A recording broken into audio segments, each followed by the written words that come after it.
이렇게까지 스펙이 업그레이드가 되는데 뭐 더 저렴해지진 않겠죠. 현재 예상되는 구독료는 $20 정도라고 합니다. 뭐 정확하다고 볼 순 없지만 약 70만원 후반대 정도를 예상하고 있어요.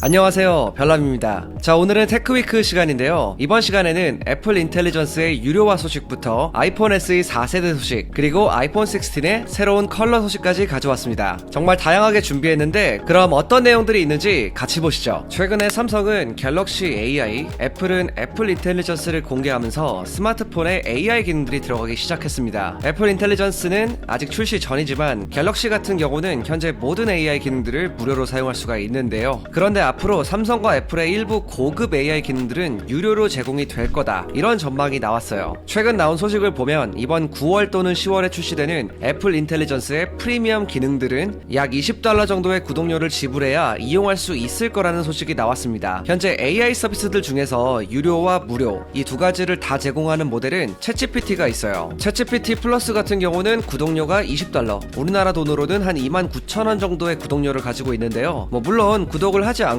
무료 버전을 사용할 수도 있습니다. 무료 버전에서는 AI가 간단한 설명과 대화 정도만 이용할 수 있기 때문에 사용성에 있어서는 상당히 제한적이라고 볼 수 있어요. 예를 들면 GPT-4.5에서는 사용자가 많이 몰리는 이런 피크타임 있죠. 이런 시간대에는 접속 대기 시간도 생기고요. 만약에 접속이 되더라도 응답 속도도 많이 느려집니다. 그리고 대화의 횟수도 3시간마다 16번으로 제한이 걸려 있는데 이것도 피크타임에는 횟수가 줄어들게 돼요. 한편 유료 서비스 같은 경우는 피크타임에도 우선 접속으로 처리가 되고요. 서버 우선 권한이 부여가 되면서 응답 속도도 훨씬 더 빨라집니다. 거기에 다양한 고급 기능들도 사용할 수가 있고요. 이렇게 명확한 서비스의 차이가 나기 때문에 아무래도 좀 더 좋은 서비스를 이용하고 싶다면 유료로 구독을 전환할 수밖에 없겠죠. 거기에다가 이런 서비스가 원래부터 정말 필요했던 사람들은 당연히 유료 구독을 할 수밖에 없고요. 결과적으로 회사 입장에서는 이런 서비스의 차이로 매달 수백만 명의 유료 이용자들을 확보할 수 있게 된다고 볼 수가 있고요. 오픈 AI의 수익이 매달 $8,000만, 그러니까 우리나라 돈으로는 약 1,100억 원 정도인 걸 고려하면 현재 한 400만 명에서 500만 명 정도의 이용자들이 유료로 구독하고 있는 것으로 추산되고 있습니다. 이런 유료 서비스는 비단 챗GPT 뿐만이 아니고 마이크로소프트와 구글에서도 제공을 하고 있는데요. 구글 같은 경우는 제미나이 어드밴스, 마이크로소프트 같은 경우는 코파일럿 플러스 같은 서비스를 말할 수 있죠. 이런 상황에 따라서 애플과 삼성도 AI 서비스 유료화를 염두하고 있는 것으로 보이고요. 삼성 같은 경우는 이미 이전에 AI 기능을 유료화할 거다, 이렇게 시사한 적도 있어요. 삼성 홈페이지를 보면 갤럭시 AI 기능은 지원되는 삼성 갤럭시 기기에서 2025년까지 무료로 제공이 됩니다, 이렇게 나와있죠. 이걸 바꿔 말하면 2026년부터는 일부 고급 AI 기능들은 유료로 전환을 할 거다, 이렇게 해석을 해볼 수가 있겠죠. 애플 같은 경우는 이제 막 AI 기능들이 나와서 언제부터 유료가 될지는 아직은 모르지만 이번 9월이나 10월에 출시가 된다고 해도 모든 기능이 여기서 다 나오는 건 아니죠. 처음에는 일부 기능만 제공을 해주고 추후에 나머지 기능들을 업데이트 한다고 하는데 이게 아마 내년 중반 정도는 돼야 나올 거라는 의견이 많아요. 애플 인텔리전스의 유료 전환 시기는 앞으로 빨라야 3년 정도 후라는 전망이 나오고 있는데 현재 예상되는 구독료는 $20 정도라고 합니다. 우리나라 돈으로 치면 한 3만원 정도 되는 구독료인데 제 개인적인 생각으로는 좀 비싸다는 생각이 들긴 해요. 애플이 어디까지 무료로 제공을 해주고 어느 선부터 이제 유료로 제공을 해줄지는 아직 정확히 모르겠지만 그래도 좀 3만원은 살짝 비싼 거 아닌가, 이런 생각이 들긴 합니다. 여러분들이 생각하는 적정 구독료는 얼마인가요? 아래 댓글에 남겨주세요. 자, 다음은 많은 분들이 기다리고 있는 아이폰 SE 4세대에 대한 소식인데요. 지난번에 아이폰 SE 4세대 같은 경우는 내년에 볼 수가 있을 거다, 이렇게 전달해 드렸죠. 그랬더니 많은 분들이 또 그런 질문을 해주시더라고요. 그럼 내년에 보는 아이폰 SE 4세대에 AI 기능도 들어가는 거냐, 이렇게 물어보셨는데 여기에 관련된 소식이 얼마 전에 나왔습니다. 블룸버그의 마크 거먼에 따르면 아이폰 SE 4세대는 2025년에 출시할 가능성이 있고 애플 인텔리전스를 지원할 가능성도 높다고 밝혔는데요. 그동안 아이폰 SE의 출시 시기를 살펴보면 보통 3월 말이나 4월 말에 출시를 했습니다. SE 4세대도 내년 1분기에 출시될 가능성이 매우 높다는 거죠. 그리고 애플 인텔리전스 같은 경우 아이폰 15과 15 플러스에는 지원이 안 됐잖아요. 프로 모델부터 이걸 사용할 수가 있었는데 이건 좀 아이러니하기도 한데 이번에 SE 4세대에 이 칩셋과 램이 대폭 업그레이드 된다는 소식이 많이 나오고 있어요. 그래서 충분히 지원될 가능성이 있는 상황입니다. 최근 소식에 따르면 SE 4세대에는 아이폰 16에 들어가는 A18 칩셋이 탑재가 될 거고, 여기에 램도 6GB에서 8GB가 들어갈 예정이라고 해요. 애플 인텔리전스 지원을 위해서는 최소 8GB의 램이 필요하다고 알려져 있는데요. 만약에 SE 4세대에 애플 인텔리전스가 들어가면 램은 8GB가 탑재되지 않을까 싶습니다. 그리고 이번에 디자인도 크게 바뀌게 되는데요. 기존 2세대나 3세대 같은 경우는 홈 버튼이 있는 디자인이었죠. 예전 아이폰 8의 디자인을 그대로 가져왔는데, 이번 SE 4세대는 아이폰 14과 유사한 디자인으로 나온다고 합니다. 뭐 얼마 전에는 아이폰 16과 비슷한 디자인으로 나올 거다 이런 얘기도 좀 있었는데, 이 16보다는 14 쪽이 훨씬 더 유력할 것 같고요. 후면에는 여전히 싱글 카메라가 탑재가 될 예정입니다. 그리고 전면에는 6.1인치의 OLED 디스플레이가 들어가게 되는데, 화면 상단에는 노치가 들어갈 것으로 보여요. 그리고 포트는 라이트닝이 아닌 USB-C 포트가 탑재될 예정이고요. 전체적으로 스펙과 디자인, 디스플레이 모두 크게 업그레이드 된다고 볼 수가 있는데, 이 정도 스펙이면 사실상 거의 플래그십에 준한다 이렇게 봐도 좀 무방할 것 같아요. 가격 같은 경우는 현재 SE 3세대보다는 조금 더 비싸게 측정이 될 거라고 해요. 어떻게 보면 좀 당연한 소리겠죠. 이렇게까지 스펙이 업그레이드가 되는데 뭐 더 저렴해지진 않겠죠. 원래는 애플에서 이번 SE 4세대에는 이 A18 칩셋이 아니라 그 이전 세대 칩셋을 넣으려고 했다고 해요. 근데 이게 최근에 좀 바뀌었다고 합니다. 성능을 플래그십에 좀 가깝게 만들면서 차라리 좀 가격을 높게 받자, 이런 정책으로 좀 바뀌었다고 볼 수가 있겠습니다. 현재 예상 가격 같은 경우는 뭐 정확하다고 볼 수는 없지만 약 70만원 후반대 정도를 예상하고 있어요. 가격은 이전보다 높아지지만 새로운 디자인 그리고 높은 성능, 거기에 AI 기능까지 사용이 가능하다면 100만원 아래 스마트폰 중에서는 거의 뭐 사실상 최강자가 되지 않을까 싶긴 합니다. 진짜 경쟁 상대가 뭐 거의 없을 것 같은데, 이 제품은 한번 기다려봐도 좋을 만한 제품인 것 같아요. 아이폰 16 프로의 새로운 색상에 대한 소식도 다시 나오고 있는데요. 이번 16 프로 같은 경우는 총 4가지 색상으로 현재 예상 중입니다. 기존에 나왔던 화이트 티타늄, 블랙 티타늄, 내추럴 티타늄은 이번에도 좀 비슷한 톤의 컬러로 나올 예정이고요. 현재 블루 컬러가 빠지고 여기에 로즈 골드, 그러니까 로즈 티타늄 컬러가 새롭게 추가된다고 합니다. 애플은 원래 프로 라인업에 꾸준히 골드 컬러를 넣어왔어요. 그러다가 갑자기 작년 15 프로 라인업에서 골드 컬러가 빠졌습니다. 그런데 이번에 이렇게 다시 로즈 골드 컬러가 들어가는 이유를 좀 살펴보면 현재 중국에서의 이 판매 부진을 좀 회복하기 위함이다, 이런 분석들이 많이 나오고 있어요. 그 이유는 과거 중국에서 로즈 골드가 엄청나게 인기를 끌었기 때문인데요. 예전에 아이폰 6S가 나왔을 때 그때 로즈 골드 컬러의 인기가 정말 엄청났습니다. 아이폰 6S 로즈 골드 컬러의 경우 사전 예약 몇 시간 만에 이 로즈 골드 컬러 전부가 다 완판이 되었고, 리셀가도 무려 400만원 가까이 올라갔다고 합니다. 골드 컬러를 좋아하는 중국인들의 특성 때문이다 뭐 이런 분석도 있는데, 뭐 이런 것만 봐도 애플이 왜 이 로즈 골드 컬러를 이번에 다시 추가하려는지 이런 걸 충분히 알 수가 있는 대목이죠. 아무리 아이폰의 인기가 이 전 세계에서 정말 어마어마하다고 해도 이 중국에서의 판매 부진은 결코 무시할 수가 없는데요. 이 중국이 차지하는 게 글로벌 매출의 40% 정도라고 합니다. 어마어마한 수치죠. 최근 중국 정부는 아이폰뿐만 아니라 외국 브랜드 스마트폰 사용 금지령을 확대하고 있다고 해요. 특히 아이폰의 타격이 좀 심한 편인데, 원래 중국에서 애플 제품의 인기가 굉장히 높았고 스마트폰 점유율 1위가 아이폰이었다고 합니다. 그런데 이게 현재는 6위까지 밀려났다고 합니다. 5위권 밖으로 밀린 건 무려 4년 만이라고 해요. 그래서 애플은 중국에서 무려 43만원의 할인 판매도 진행을 했었는데 이마저도 크게 효과는 없었다고 합니다. 거기에다가 얼마 전 소식을 살펴보면 중국에서는 외산 AI를 전면적으로 금지하기 때문에 아이폰 16 시리즈의 AI 기능이 아예 탑재가 되지 않은 채 출시가 될 가능성도 제시가 된 적이 있었죠. 아무튼 이러한 상황 속에서 이번에 새롭게 나오는 로즈 골드 컬러, 이 컬러 하나가 아이폰 판매량에 얼마나 영향을 줄지 이게 좀 궁금하긴 한데, 개인적으로 뭐 예전처럼 품절 대란까지 나지는 않을 것 같고요. 뭐 어쨌든 몇 년 만에 새롭게 나오는 아이폰의 로즈 골드, 실제로 색상은 어떻게 나올지 굉장히 좀 기대가 됩니다. 이제 다음 달이면 실물을 볼 수가 있겠죠. 자, 오늘은 이렇게 여러가지 아이폰 소식들 정리해 봤는데요. 이제 정말 아이폰의 출시가 멀지 않았습니다. 뭐 새로운 컬러까지도 아주 기대가 되는 소식들이 많았는데, 이제 다음 달이면 다 실제로 볼 수가 있는 거니까요. 여러분들 아직 구독 안 하셨다면 구독 버튼 빨리 눌러주시길 바랍니다. 아무튼 제가 오늘 준비한 소식은 여기까지고요. 지금까지 별남이었습니다.